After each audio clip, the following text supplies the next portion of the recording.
என்னடா வர சொன்னீங்க? நியூ இயர் அதுல ஏரியால கேக் வெட்டணும், அதுதான் வர சொன்னேன். ஆளு எவ்வளவு பிரிவுன்னு சொல்றாரு. ஓ, நியூ இயருக்கா? ஆமா. விடு மச்சி, சிறப்பா பண்ணிடலாம். டேய், ஏன்னா அப்படி பாக்குற? நேற்று காதர் பாய் பையனுக்கு கல்யாணம், மட்டன் பிரியாணி ஆயிலாம் போயிட்டேன். நான் தெரியல, கேஸ் மட்டும் வந்து இருக்குது. நீ பிரிவே சொல்லு. ஸ்பீக்கருக்கு 2500 ரூபா, கேக்கு 2000 ரூபா, சீரியல் 1500 ரூபாய்.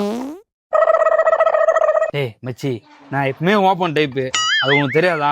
வேற என்ன செலவு சொல்லு மச்சி. டெக்கரேஷன் ஒரு 2500 ரூபா.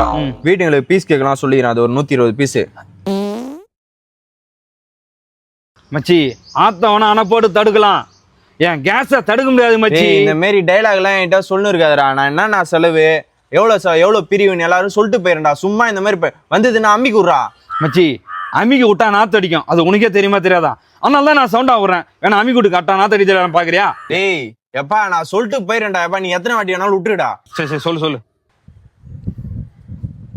மொத்தமா 13000 ரூபா ஆகுது. ஏய், நியூ இயர் பண்ணத்தாலும் ஒரு மயிரம் பண்ணத்தாலும். டேய் என்ன? அதெல்லாம் நானும் சொல்லான்னு வந்தேன். ஏய் போடா, குசு நோய் பண்ணோன்னு.